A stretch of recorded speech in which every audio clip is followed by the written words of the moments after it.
DDG, episode 145. My name is Dave, and I'm joined by Michael Swick.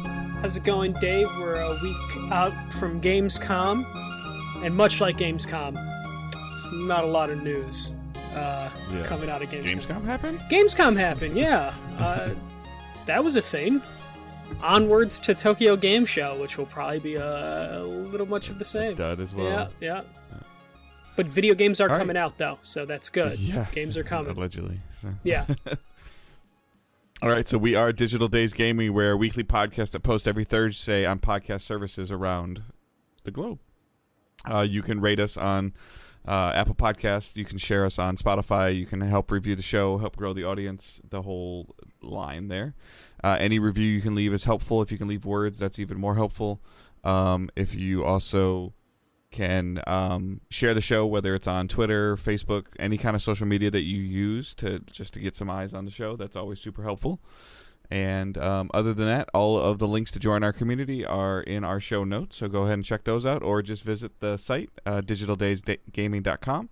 And we also stream on Twitch, twitch.tv/digitaldaysgaming, where you can sub to us. September is starting next week, so if you haven't subbed to us, it's a great time to get a percentage off. I don't know the official details. Typically, it's been like 20%, I think. Something like cheaper. that, yeah. So that's like $1 less of the $5 sub. Or if you link your Amazon Prime account to Twitch, you get Prime Gaming, and you can subscribe to a Twitch streamer of your choice. If that is us, awesome.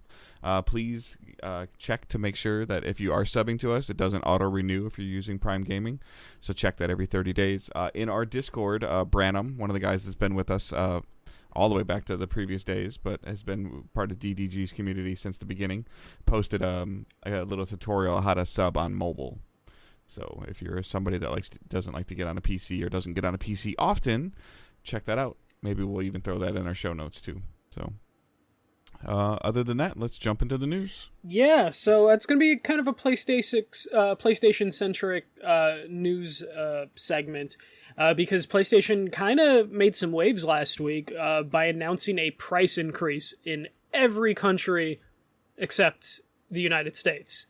So Sony blames inflation rates, the chip shortages, the semiconductor shortages, and also the shipping constraints and pricing as for why they are going to have to raise the price for the PlayStation 5. So digital and the standard PS5s will see basically an equivalent of like a $50 increase. Obviously, not every country uses dollars, but me and Dave are dumb Americans. So $50 increase is coming to basically everyone but the United States. This is probably the first time it's happened really in like console,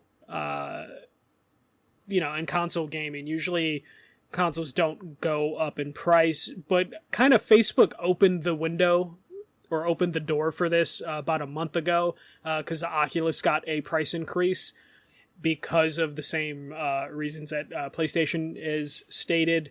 So this might be the new norm, but before me and Dave start discuss this a little further, Xbox and Nintendo have come out and said they are not increasing the prices, but we'll dive into that a little bit more after we get some thoughts from Dave. I think it's inevitable. I mean, with inflation, whether you believe in it or don't believe in it, it's factual. Like the price of stuff is increasing over time, and then the shortages and the demand and probably like how much pressure even Sony as a company is putting on the manufacturers of their hardware to get it, and we know the demand is high for the hardware, and the higher the demand, the other companies are like, okay, well, if you want the first run of chips, it's going to cost more, and if you want the first manufacturing line, it's going to cost more, and if Sony doesn't pay it, somebody else will. Yeah, so whether that's a cell phone manufacturer, I don't even know. Like, as crazy as it sounds, like, is Google's Nest devices use a similar chip, and they're like, hey, we want more thermostats out there. I believe they were mostly competing with the automobile industry for a lot of. I was just stuff. Just like examples of like, somebody else will pay to be the first line or the first run, and if Sony wants to do that, $50, like, yeah, it's unprecedented in terms of console cycles, because anytime you see a price change, usually you see something additional to the console. whether that's like a game pack in or even like the Pros or the OLEDs. Usually there's something new to it, and this is the case. It's not. I think I read something that they're going to be even like I don't know, Michael, I might be wrong, but they're going to be lighter. That has been a thing. I believe the last model they like. Remember, was it earlier this year they changed like if they were using like a certain type of metal inside the system? Like that was one of the revisions. So yeah, that is a thing. Like Nintendo announced, I think a month ago, like, hey, we're going to shrink the package down for the Switch because that will help us significantly in terms of like having to produce the cardboard and then how many we can fit on a container, because getting on a shipping container is heavy competition right now. Well, we talked about that with the S, the S versus the X. And Michael and I have seen this. And so most people don't understand what like a case pack is, but a case pack is how many things fit in a case. And to be honest with you, depending on what a human being can safely pick up at a regular basis on a receiving area, I would probably say at most they're getting 3 PS5s and Series X's in a case, and you can probably get 6 or 8 Series S's in a case, as well as 6 or 8 Switches in a case. Like, yeah, and in some cases they aren't even putting them in cases on the floor anymore, on the sales floor, because of how things are going right now.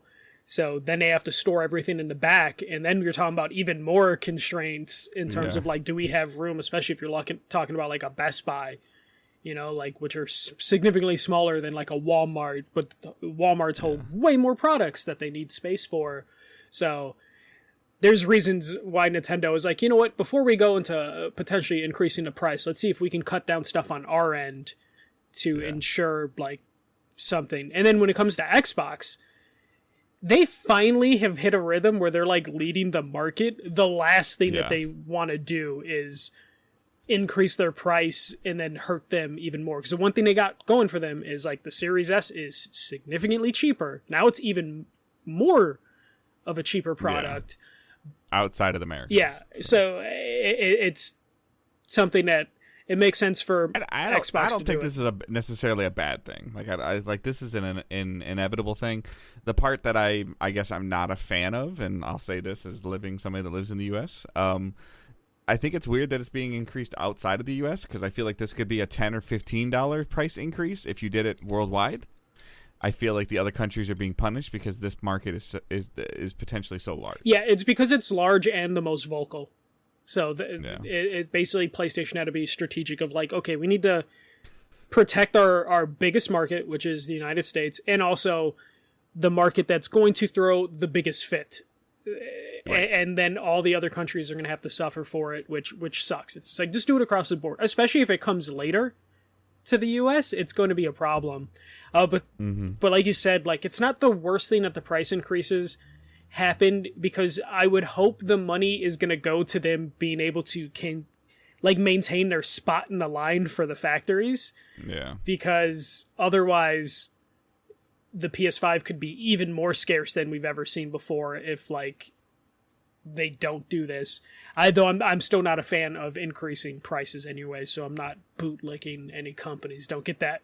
But I'm thinking about it is in terms of like, okay, why would they need to increase the price? It's like, because you need to fight for chips and you need to fight for manufacturing, and they just don't have the money to eat those costs. And I hate to keep doing this, but comparing Microsoft to Sony is, apples to oranges. That's what I was saying. Like, PlayStation can't afford to eat those costs. Sony can't afford to eat those costs.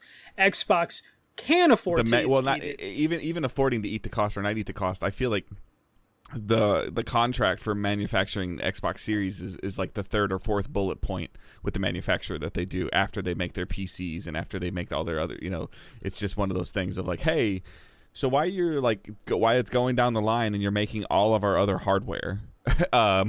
Just make this too. Yeah, because they have way more products that they're trying to put together. Yeah, so which is a good point. Right. But yeah, it sucks. I do see a price increase coming to the United States eventually, just because I don't see inflation being solved anytime soon.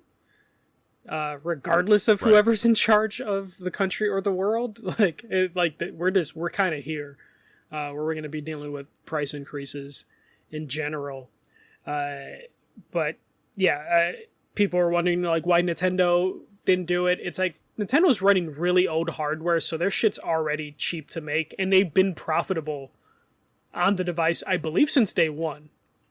Unlike and almost every first-party game they release sells like 15 to 20 million copies. Yeah, it would be outrageous if Nintendo was like, we're going to increase the price. It's just like, no. You already make a profit. It just means you're probably making less profit. Jim Ryan hopes that one of his games in a 3 or 4 year window sells as much as one Switch game sells in a year. Yeah, what one Nintendo developed Switch game. And when it comes to Microsoft, like Xbox's, they're selling Series S's right now, and a price increase would just hurt them. But I can totally see maybe after this holiday if like things get worse. Selling boxes is not their priority. It's not their priority, but if I can see them just being like, let's just try and get through the winter at this price point, and then if things don't get better, we'll increase the price. Yeah, I think if Microsoft does a price increase on either one of the series, and I also feel that it would be the X, not the S. If they do any kind of price increase, it'll also be corresponding with the release of like the Game Pass box. Yeah, I would assume you would probably see them quietly like slow production on like the Series S and X. Yeah. To focus more. But on I'm just saying, if they decide to say like the Series X is going to cost $550 or $600, at the same time they're going to be like, the same time that they announce that, they're going to be like, and we have this thing that costs $150 that you plug into the back of your TV, and you could just play games. If anything, I have a feeling that little puck we're talking about, that price is probably increased internally. Obviously, we don't have a price publicly, but that thing was probably aimed at like the $100 mark or maybe the $50 mark, but that's probably now increased. Now it's going to be $125 to $175 window or something. Yeah, like I think that is... Without a controller, by the way. Which speaking of like that, like it worries me for PSVR 2, which Sony just last week is like coming first half of 2023. We already were like, oh shit, that's going to be expensive. And now with inflation hitting the consoles, it's like, oh, this is going to probably be really expensive. And they need everything to go perfect for VR2 to like really take off. So hopefully they get that price point pretty well. But we'll move on to the next story. Sony already actively putting that $50 to use. They just acquired a mobile games studio, Savage Game Studios. This was just kind of quietly announced. It's at like 3 a.m. Yeah, there was really no celebration of this too much. I mean, they got the graphic. They got their All Elite graphic, and it's a mobile game studio. They've been around for about 2-3 years. I couldn't really find anything that they like have worked on, but I don't know the mobile game market, so I'm just going to trust Herman Hulst that this is a good studio to pick up. But as we know, like earlier this year, I think it was one of the financial reports, they did say like they plan by 2026 for mobile to be a good chunk of their like revenue and their output, and Herman Hulst did kind of preemptively come out and was like, hey, this is not going to interfere with the products that you know PlayStation can create. And it makes sense that they wouldn't want to interfere with that, so they're just going to hire a mobile studio or acquire a mobile studio to take on those projects. Yeah, so their last two major acquisitions are, one is a mobile studio, a fully functional mobile studio, and the other one is working on a mobile game in Bungie. Yeah. So, like, that's very interesting, obviously, as they've tried to get into the mobile market before and haven't done very well. They've tried to do even mobile games attached to their big releases, like immediate flashbacks are like to Knack. Knack had a game that you could play and unlock certain things in your game. I mean, that's a 10-year thing, like 10 years ago or whatever. Didn't, like, Uncharted have, like, a mobile game, like a match game? Right around the Vita I think so, time. but it was also like I think it allowed you to unlock multiplayer packs or something. Something like that. They've dabbled in mobile, and they've talked about getting back into mobile the last couple of years. Isn't that what PS Minis were supposed to be? Supposedly. Yeah, but I don't know if that like ever came back. But Yeah, this is just another acquisition by PlayStation. I'm guessing we're going to continue to see smaller acquisitions like this from PlayStation as opposed to like that big holy shit acquisition at this point. The next story? Yeah, the next story that almost happened, maybe. We'll just talk about that right now. So Friday, USA Today, or one of their affiliates, said that Amazon was going to acquire electronic arts that day. The day came and went, and CNBC came out and basically refuted the reports, being like, Amazon is not buying electronic arts today, and we don't know if it will happen. Then USA Today had to basically like kind of retract the story, so they like confirm like, hey, the story wasn't like fully vetted, but I don't think they went as far as to like take down the story, which makes me think that there might be a little something to it. As we know, I think this might have been like the Q4 financial report from EA, where basically EA is like, we're totally shopping ourselves around. And that report that came out a couple months after that basically said that EA's been approaching Amazon, Apple, Disney, and Comcast Universal, and we're basically trying to see if they can merge with those companies. So not be acquired. They were hoping to be merged with those companies, so the current CEO, Andrew Wilson, I believe, could still stay in charge. And it sounds like they almost had a deal with Comcast, NBC Universal, and it just kind of fell apart at the end, and now the reports that were coming out Friday says Amazon was about to purchase it, but now we don't know exactly where that stands. But like I said, there's probably a little bit of like truth to those rumors that, you know, Amazon might have been at a stage of negotiating with them. But Dave, what do you think about like Amazon going after EA? I don't think it would.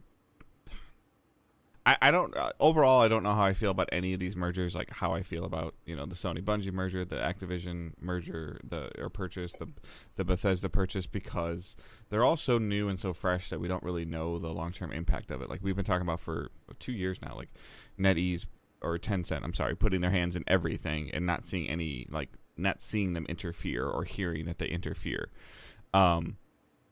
So I don't know if like this would kind of be the same thing. Like I don't know if Amazon would just add it to their portfolio and not really interfere with it. Mm-hmm. You know, or they could completely like tear it down. I don't know. Like, is it going to be like Amazon presents NCAA football or Amazon presents Madden? I don't think you eliminate the electronic art brand. No, I don't think you would. And I think that's why they've been trying to pitch a merger as opposed to an acquisition. Right. I think it's more damaging to call it Amazon Madden versus EA Madden. Like, it's significantly more damaging. So you're still going to have like somebody representing electronic arts. Like, you can't have Bezo like on a stage at EA Play or Amazon Play saying, hey, this is Battlefield. Mm-hmm. Like, that won't work. So, and I just think that they're at the point where the shareholders are like sitting at a table or sitting on a Zoom call or whatever saying, why can't we get our pockets filled like Activision has? Mm-hmm. Like, that's exactly what they're saying. And so that's why they're being shopped. Because they're like, either they don't want to do it or they don't want to be on the board anymore, or they had lunch with somebody that was on the Activision board and they're like, you got how much? Mm-hmm. For what? Like, yeah, especially when like shareholders see that, like, I think Activision at the time was like $60-ish a share, and then EA or Microsoft is like, we're gonna buy it at $100 a share. So all the shareholders like, hell yeah, buy my share, my $60 share for $100. It is funny, though. And I would love to have seen the stock market. I didn't pay attention to it, but I guarantee you EA stock went up. It did. Over the weekend. I guarantee it did. And it went up significantly. So yeah, I believe it was in the like 10% range around there. And then it like shot down as it went. But 10% is a lot for like where they're at. But to your point, where there's smoke, there's fire. Like, this might have been one of those things of this was supposed to come out like in 2 weeks, or this was supposed to come out like October 1st, and it came out. Or someone got a wind of like, hey, the lawyers from this company are meeting the lawyers with this company, and they just jumped to a conclusion. I'm actually surprised that, and I haven't looked, but if Jason Schreier has not been on top of this. Usually he would have had somebody tell him something. Because he's, whether you like him or don't like him, he has very good sources. Yeah, I think he had come out and been like, I haven't heard anything discussed further, which was like a red flag of like, oh shit, so this story might have jumped the gun if he hasn't heard about it yet. At the same time, I still remember seeing his tweets of like when the Activision or the Bethesda purchase happened, and he was like, oh. Yeah. So it does happen. I mean, yeah, it's like, I'm not saying he's perfect, but in terms of like, because we all know he's not, but in terms of like, again, rumors and you know, like a lot of mumbling around, like he's the one that can kind of like transition the mumbling to like real words, and he hasn't been able to do that yet. Yeah, it is funny though.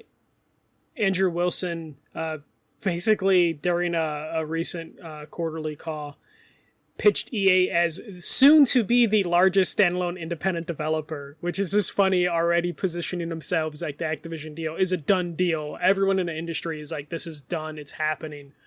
So EA is immediately like, we're the largest independent studio now that Activision has been acquired or is going to be acquired. And that's exactly how EA should be pitching themselves to Amazon, to Disney, to Apple, of like, hey, we're the biggest independent publisher right now because everyone else has been acquired for huge amounts of money, and none of those companies have FIFA or a football club, what it's going to be, and Madden. Right. Yeah. No, they've got some pretty big deals. So it'll be interesting. Like I don't know what the industry will like, but and again, we, like I said at the beginning of this whole conversation, like we still don't know what Bethesda's going to be. Like they still haven't. They've released Ghostwire Tokyo and Deathloop. Yeah, one successful, one not so successful. In terms of Deathloop, very successful. Ghostwire seems like it just kind of came and went. Yeah, so I mean, and those are PlayStation exclusives. So it's like, yeah, it's just I just it's so early to tell early on. But I mean, obviously, one of these companies is going to buy them, and this also could just be like a negotiation tactic to get the price higher from Disney or Apple. Yeah, especially that they were so close to having a deal in place with NBC Universal. Just shows that like that deal fell through, so they probably went to an Amazon and Apple, Disney, and being like, "Hey, they were interested in doing this. Are you sure you don't want to have us come along?" I would imagine Amazon probably would let them run independently. I totally don't see Apple or Disney letting EA run EA by itself uninterrupted. Amazon probably would still fuck them up, but would at least let them do self-harm as opposed to like Apple. Like I could never see Apple just being like, yeah, EA, do what you're doing. Like Apple's too controlling, Disney's too controlling to let them, you know, stay independent but be acquired. So Amazon probably makes the most sense. And then Comcast, Universal, I think EA was trying to pitch like, we can be in amusement parks. And it's just like, you don't have any franchises that can be in an amusement park. And don't really have franchises that could be TV shows either. So it's just like, why would NBC Universal really, really want you at that point if you don't like work well with all the other fields that they're trying to get? But yeah, again, light news week, but that's the news we have. So the last story is just like, hey, don't be surprised in a couple months if EA does get acquired by a studio, because now we've had like Michael and I are both gonna wake up one morning to like being tagged in 2 or 3 tweets and be like, "What the? Costco bought EA? What the fuck?" All right, so I did not hear of anything being delayed, so like that's always a good thing. So what we're playing and watching. So watching. I haven't really been watching a lot of stuff. I just got, I think even when in the middle, like last week when we were recording, I was still traveling an hour to and from work for college move-in. So like I'm done with that. There's a little bit of personal stress going on at work right now. So that's kind of affecting a little bit of my game playing time. I did attempt to play Destiny's. They brought the King's Fall raid back last week. They announced at the end, they announced Lightfall. We already knew the name, so they showed us Lightfall, which is par for the course. It comes in February. It's a new destination. Again, par for the course. A new ability, Strand, which looks like a neon green like slime. So, and it also has a very much of like an 80s vibe to it. I don't know. Did you see any of this Lightfall stuff at all? No, to be honest, I might have Destiny muted on my personal account, and that's the only Twitter account I have active. That's fine. On my phone. I just, typically I know sometimes like when they show a bunch of cool stuff, like it ends up kind of trending because when they brought the raid from Taken King, which it's crazy to say it's 7 years old now. Is Destiny's like first major expansion after the launch of D1 Vanilla. So, and I did that with our group, and it was expected. You're 20 or 25 levels under. A couple new mechanics in the raid. I did attempt to stream it from Wi-Fi on my PlayStation. That just wasn't working. I don't know if it's my internet, if it's my Wi-Fi, if it's a distance my PlayStation is from my router, et cetera, et cetera, et cetera. I was too lazy, and I did not want to come and bring my PlayStation downstairs and hook it up to my streaming PC. So I just didn't. And then when it kept freezing, I stopped. So, but it's cool that this is back in the game. In terms of, it's one of my favorite like mechanical raids and boss raids. Like it's one of my favorite raids. The armor and the weapons are just ugly, like very, very ugly. So that's a little annoying to me. And the raid is very long. It's a 5 encounter raid. And teaching people how to do it, and as everybody's learning it or trying to remember what they did from 7 years ago, like it can take upwards. Your first couple clears can take an upwards of 2.5 to 3 hours. Once you get down pat with a team, it's like a 45 minute to an hour, and I'd probably say an hour to an hour and 20 minute raid. But it's definitely very long. So I was really hoping for the Wrath of the Machine raid, the raid that was released during Rise of Iron. Much shorter raid, much more faster paced raid. Probably my favorite raid in Destiny 1. But that should be coming next year if they continue the cadence of what they've been doing. So we'll see. But if you haven't checked out any of the Lightfall stuff, that's kind of cool. But again, it just seems like I thoroughly love and enjoy Destiny, and nothing that they showed was like super super cool or super over the top, but it's just a new place to go and a new thing to play with, and that's what Destiny is. So, but that is pretty much it for playing and watching. Dante's Inferno is being started. I also, especially with Owen going back to school, I should be able to put some more time into it, but I don't know if that's something I want to play when Owen is anywhere in proximity. No. Yeah, there's a lot that's happening in that game. Yeah. So our Patreon episodes, like we've talked about before, are going to be quarterly. So we will get something out to you guys shortly. Apologies for that. But as you guys have all known, like the last month for me has been crazy. Moving my daughter in and my wife and son going back to work and school, and some of the stuff I've had going on at work. So I will take full responsibility for the Patreon episode's delays. That's a Dave issue. But other than that, that is all I've been playing and watching. Last of Us comes out Friday. Yeah, I've been debating on whether I'm going to pick that up because I don't know if I can. I don't think I'm picking it up this week, but I am picking it up. I know I will pick it up eventually. I just don't know if I can put myself through that mentally right now. Even though that one, I think I'll pick it up in September, but I don't think I'll pick it up this week. Yeah, first week of September, basically. Yeah,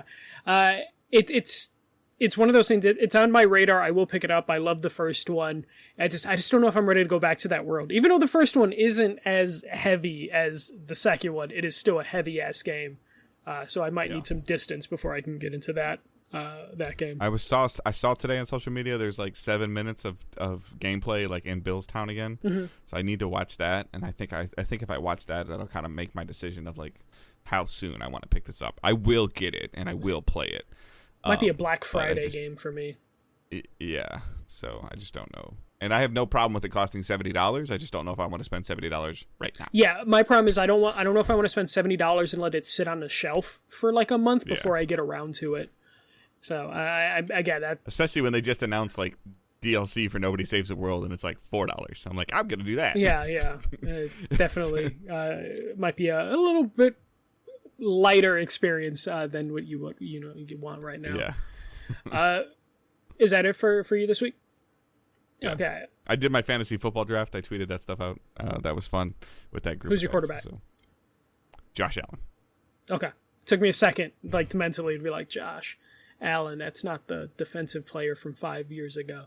The Buffalo Bills quarterback. Okay. I thought that was Trubisky, or is he gone now?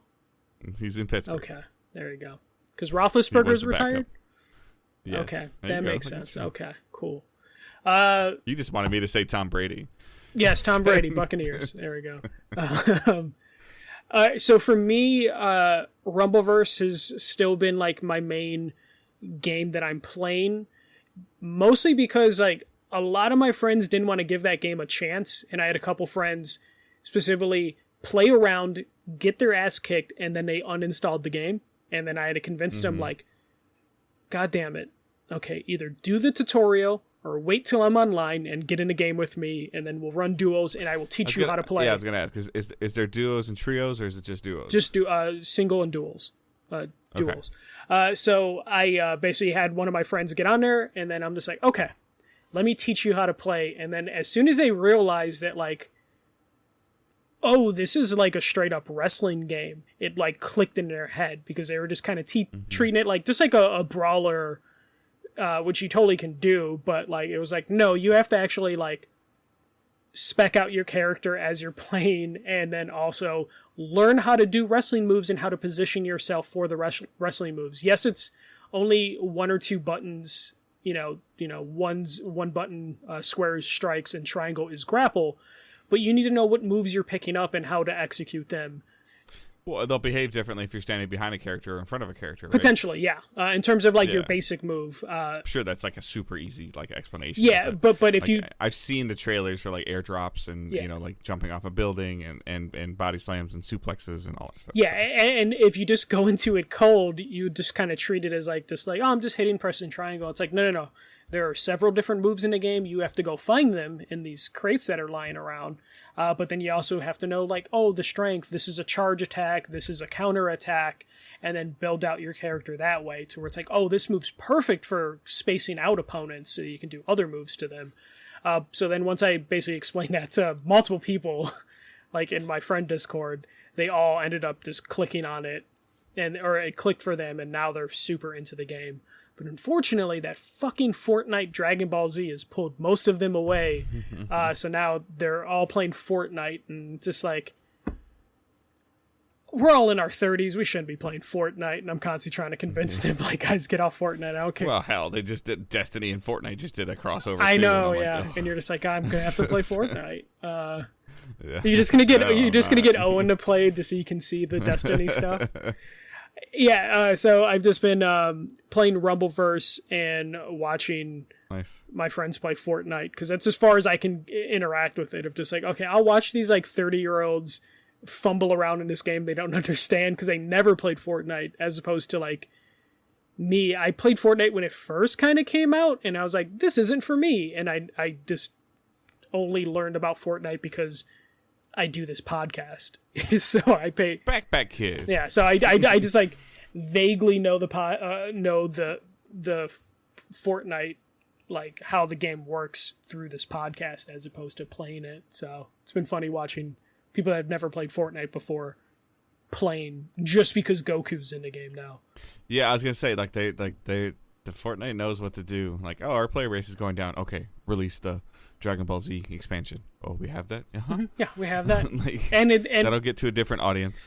And it's way more thought out than like when Call of Duty adds special characters. Like when Call of Duty added Attack on Titans and Godzilla.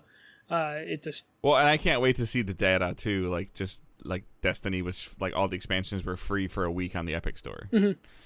And if you downloaded it, you got the 30th anniversary pack. Like, so you get, like, it's like, download it now and get Galahorn for free. And it's like, okay.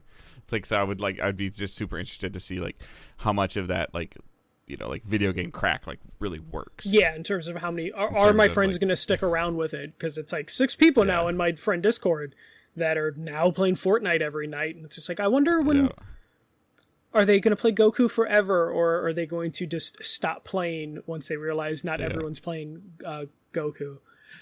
Yeah. So that's kind of been my entertainment, video game wise. Though there's a couple things that I need to pick up, like Cult of the Lamb is getting rave reviews, but my friends that have played it have said it's been fucking buggy as shit, which is weird because I've only heard that from my friends. I've not seen that in any reviews. So I'm kind of waiting. I do believe there's been like 2 patches since the game came out, so I'm waiting for my friends to confirm that it's not buggy for them anymore before jumping into it. It's funny how that works sometimes, where it's just like the industry decides that they are going to love a game before it comes out, and then you don't hear about the bad things when a game comes out, but talk to people and they're like, oh yeah, the game's like kind of really buggy for me. I don't know if that's a specific instance, if I just have like 2 friends that have had the worst luck possible with Cult of Lamb, but it's definitely slowed my purchase down on picking it up until I get the okay go ahead from those 2 that are having problems with it. But yeah, that's pretty much it for playing. Watch first 2 episodes of She-Hulk. Super enjoying the show.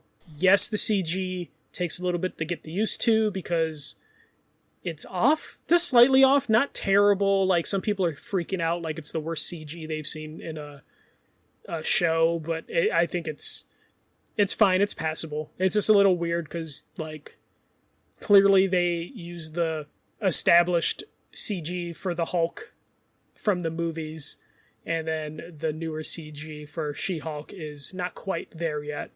But I'm sure they'll figure it out by like the end of the season or season 2 as they like retouch stuff up. And I totally expect Disney to do the crazy thing of like, episode 1 has been completely redone in like 2-3 months, and being like, yeah, it's completely new assets. Because I think Disney's edited things on the fly before. I just don't know if they've gone that big with the editing. And I've just been watching some animes, so like Cowboy Bebop as told by Ginger, and just kind of watching cartoons at that point, just to do something after work when I don't have the energy for an intense Rumbleverse session, though I've been enjoying Rumbleverse as a game to like, let me just play for a couple rounds before bed, though the game can be pretty addicting, and I have the unfortunate ability to make top 3 pretty consistently but not get the win, to where I only have a handful of wins, and I've only played, I think I have 3 wins and I've played like 60 rounds, and my top 5 finishes are like 40, which is just super frustrating. But I think it's just bad builds because I like specific moves, and even if they're not successful for me, I still like those moves, and I think that's costing me some wins. So I might have to adjust my playstyle a little bit. But that's it for me. All right. A little bit of a lighter week, so we're going to hit some of these questions and comments using hashtag AskDigitalDays. I think the majority of these come from Facebook, so you guys can send us those questions whenever you think of them, using that hashtag on Twitter, posting them in the Discord under that channel, as well as just posting them in Facebook. And if you use the hashtag in Facebook, great. If not, we'll find them in the group. So Josh Crease writes, are you interested in playing Immortality on Xbox after seeing the reviews and gameplay? It looks very unique. So this has kind of been happening today. It's out on Game Pass today. It's also a mobile game, but it's actually been critically reviewed very well and publicly reviewed very well. It actually hasn't been out long enough that I just tried to look it up here real quick to see how long to beat it. It doesn't have enough data yet on that. The only thing that's a little off-putting to me, I haven't watched a trailer or anything on it yet, is one of the genre descriptions is horror. But I do love to see these gems, whether it's Game Pass or not Game Pass, but these gems kind of come out of nowhere, and then they get a lot of good praise and publicity, especially on their launch days and their launch weeks, of like, here's like a diamond in the rough, and that's always cool.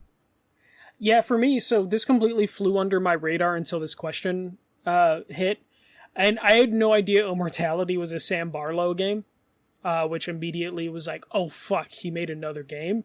So that's the developer from Her Story, which is a game me and Sarah like absolutely adored from, God, that was probably like 4 or 5 years ago. And Her Story was basically a mystery game where you had to like go through a bunch of interrogation videos and then like see if you can find evidence in the interrogation videos to use to like build out a case or solve the mystery.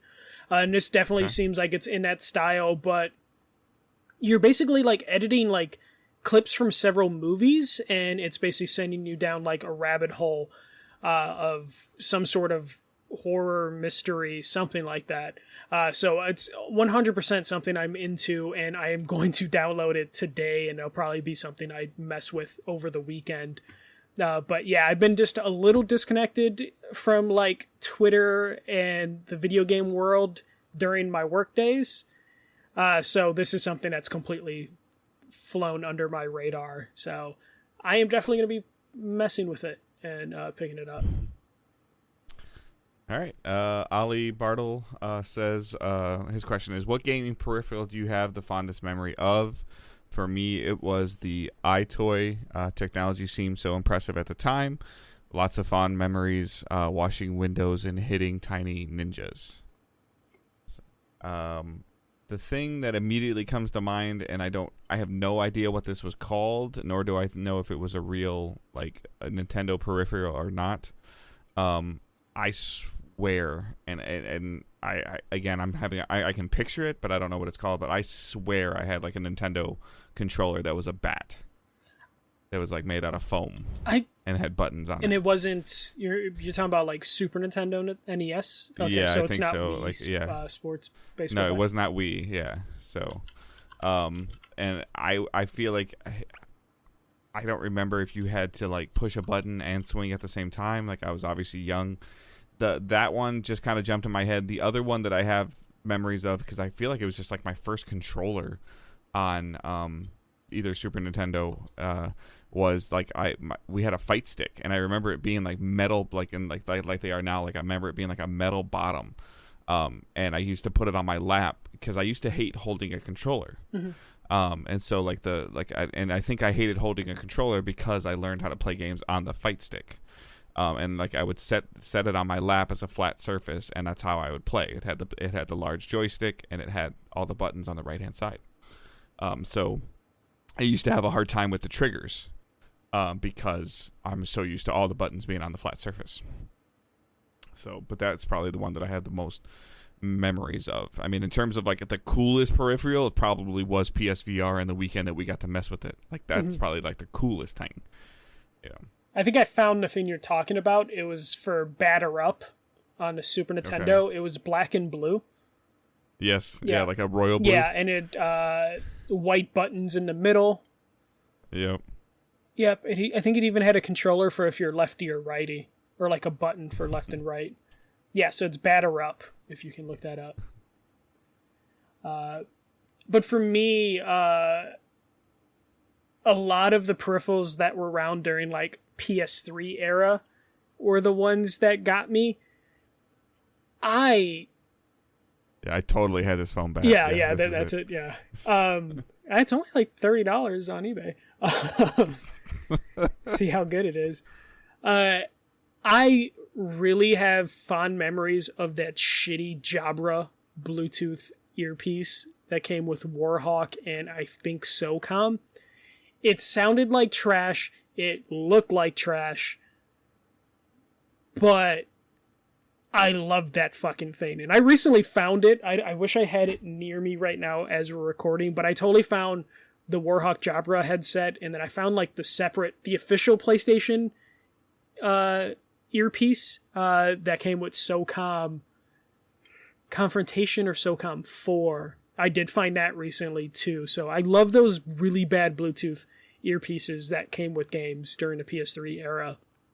And if we want to talk about peripherals that aren't just like a Bluetooth headset, I really love the Buzz controllers for the Buzz games. As you guys know, I found my Buzz controllers like a month or two ago, and they still work.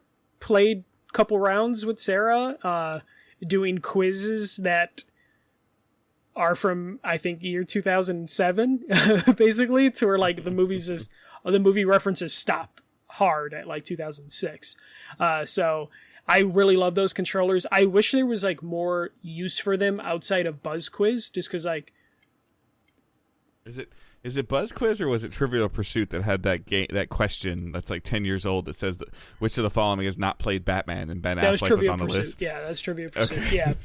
and, like one thing I wish with Buzz is, so Buzz had a website where you can upload your own questions and then share them with the community. But of course, since we're talking about PS3 era, that website's dead. That feature is dead in the game, and people have been bringing PS3 games back to life. I wish one of these like Discord servers that are doing that to old PS3 games would find a way to bring that website back to life, because I think that would be pretty awesome. Yeah, but at the same time, couldn't you just use your phones like the as the controllers now? Like, yeah, but there's something about like, because the Buzz Quiz had like the big red button. It had the 4 different like color buttons on it. I don't know. There's something about having a buzzer. That was super cool. And also there's so much personality with like the Buzz Quiz host and the characters that no like mobile quiz game has been able to like achieve that. Though Knowledge is Power is probably the closest we've gotten since.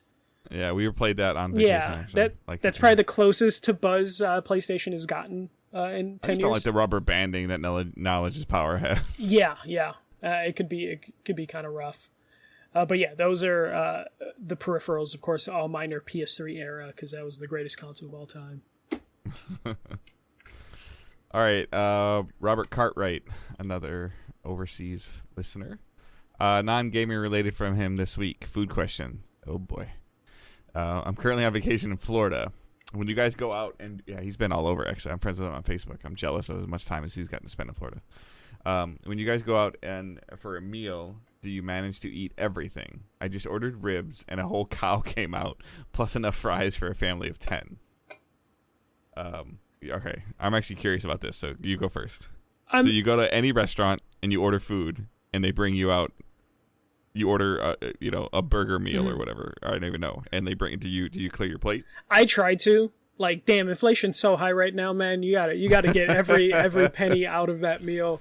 Oh yeah, for the most part, I almost feel like it's rude to leave stuff on your plate, unless it's like a crazy amount of food. But I'm gonna try my best, and I'm gonna at least try everything on my plate. 'Cause sometimes you get like a plate that has so many different things on it, and you can't possibly eat everything. But I at least try to make sure I have a little bit of everything.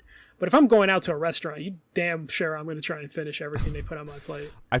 I feel like restaurants over the last couple of years, even prior to the pandemic, have also gotten a little bit better about explaining what you get. Mm-hmm. Like in terms of like, okay, you're going to order a whole rack of ribs. That's this much. Or you're going to order half a rack of ribs. That's this much. You're going to order 8-ounce sirloin or whatever, so you have an idea of what you're ordering versus just like, I just want the sirloin steak and then a sirloin steak, and you don't know how big or small it is. Like I think some people think it's rude when the waitress is like, or the waiter or waitress are like, hey, just so you know, it's a lot of food. I appreciate every time they like give you the heads up of like, hey, just so you know, you don't need to order a side, because I'm about to bring you like a whole damn feast. But I think Michael can attest to this as well, because I think he's seen it. I can eat, and I can eat a lot.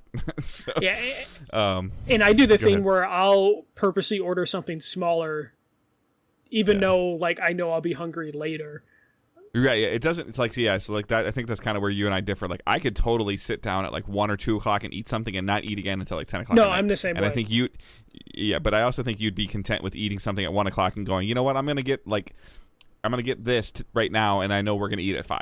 So like I like if I know there's another meal coming in today, I'll like space it out. I'm just like if I see it and I want it, I gotta order it. I'm also like I don't eat breakfast sort of person. I eat a lunch and a dinner, and that's it, and I'm good. I think I have like granola bars and bananas for breakfast, and then I have like lunch and dinner. I'm used to the retail life. When you open, it's like you're lucky to grab a bagel or a banana and be like, I might get a lunch today, and you just kind of have to make do with what you had in the morning. Yeah, but yes, I typically clear the plates too. Like I'll eat my stuff, and then depending on Angela like Angela's hit or miss when she's out to eat. Sometimes she'll be like, "Oh, this is really good," or she'll be like, "You know what? I just can't finish this." And then it'll be okay. She'll take it home and she'll eat it. I'm terrible with leftovers. She's really good with leftovers. I'm terrible with leftovers. Like she'll remember. I forget every time. She'll remember she has them, and like 90% of the time she'll remember she has them and she'll eat them, or she'll even eat them like later that night. Like we'll be out at like 6 o'clock and she'll be full and she'll take it home and she'll eat it at like 9 o'clock or 9:30 at night when we're watching a movie. So she's really good at that. Once I go to bed, I forget I have it. Like I can eat it later that day, but like the next day, I don't have it anymore, even if it's in the fridge. Yeah. So, all right, and then the other question is from Matt Lowe. So this is mostly for Michael. Please give me a game or sandwich review, Michael. $10 to $15 game. I have no idea how much your sandwiches are. He lives overseas as well. Finished Stray today. Loved it. That's definitely an expensive sandwich. However, I'm eager for more indie experiences. I have Cult of the Lamb in the playlist next, looking for more. Well, based on Josh's question, I would probably put Immortality on your list. I don't know if it's coming to. I think Matt primarily plays on PlayStation. So. Okay. So since the new job, I haven't had Subway in 3 months. To the point where I kind of fucking miss Subway, but I have been eating Potbelly, so I'm still getting my sandwich. I'm just getting a slightly more expensive sandwich, which makes this recommendation a little bit better. So Mixolumia, it's Mixolumia. This is a puzzle game that I had talked about probably last year, or maybe earlier in the pandemic. This was, it's like a match game, so, like think Tetris, but like different shapes.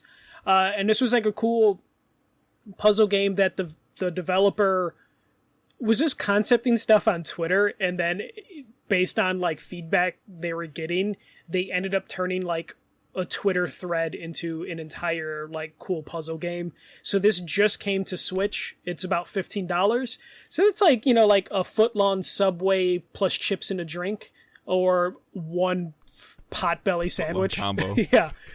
So like if you have a Switch, Mixolumia is super fucking fun and addictive. Perfect Switch game.